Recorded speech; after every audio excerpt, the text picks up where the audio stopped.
You know, people have asked me a lot about what could I have done or what could have prevented me from getting involved in that activity. For me, it was a young guy that came up to me and was very sweet, told me things that I wanted to hear, said I was very pretty, things that I hadn't heard before, and was very charming. And I left with him, and it changed my life. A lot of these women that are young girls that get involved in this trafficking are not as lucky. You know, I was able to make it out alive. My name is Beth Ann Cote, and my husband Scott and I got involved with MAP in many different ways. The main way that we are involved is we felt God calling us to open up our home as a safe house for women who need to get off the streets. So the way I found out about human trafficking in the first place was Kathy Maitland at our church put on a presentation, and she had a movie and a talk afterwards. We were literally blown away that this is not a choice that a woman, an individual makes to be on the streets, and that they are coerced, they are tricked, they are enslaved in this lifestyle. That it's horrible, and we just don't want anybody to have to experience that. We just really felt God tugging at our hearts to do something. We didn't know what, but something. We met Kay in the early spring of 2014. She was introduced to us actually through the MAP organization. So we thought it would be kind of temporary. We really didn't know, obviously, where she was coming from and what her needs were.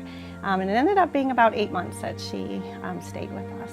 And so it was one thing to take her in and love on her, and sometimes you think, well, that's great. Well, you know, we've got her off the street. But there's so much more to that, and especially when, in her case, where she's experienced such lifelong abuse. She couldn't shower on her own. She couldn't be in a house by herself sometimes. That was really difficult for her. The house had to be completely locked, all the windows closed and locked. And so finally, though, we were able to find a place who was willing to work with her and take her in, and in a few short weeks she was going to be able to find that, get into that housing.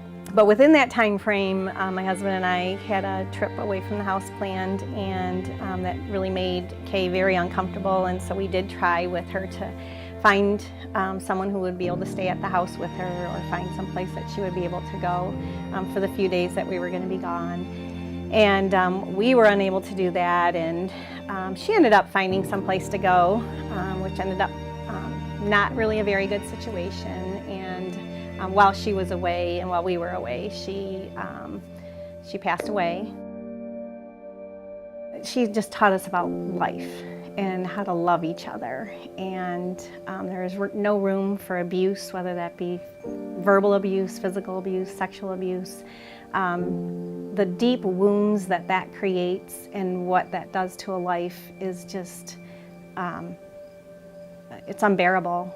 We experienced that through Kay, and it hurts, and nobody should hurt the way she hurt.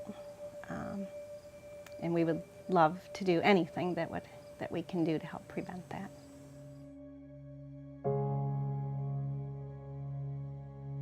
Human trafficking isn't a new problem. It's been around a long time. We've only in recent years given it a name, human trafficking. And it's when people exploit other people using force or fraud or coercion for their own gain. And we call it modern-day slavery.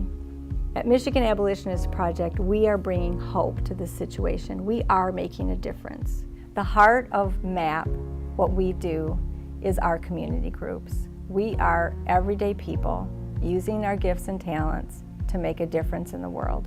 And we have a growing number of community groups across Michigan that on a regular basis are reaching out to their community, continually educating, continually building awareness, and serving the vulnerable in our communities. And we're biased. We're biased toward prevention, and we're biased toward eradicating the demand for human trafficking. So you might want to know why we're having this conversation. You know, it's happening in your neighborhood. You know, a lot of times people say, I just don't want to get involved, I don't want to be a part of it because it's not happening to me or my kids. And I will say it is happening in your neighborhood, and it could happen to your kids. You know, the person that was the perpetrator for me was living in an affluent neighborhood, Bloomfield Hills, and was amongst many, and people didn't even know what it was that he did. We learned from Kay so much about the impact that this crime and exploitation has on people, that we really need to stop it. We want to stop it. We don't want to see anyone suffer like Kay suffered. So through MAP, we've learned so much, and we want to do our part to make a difference and make things better.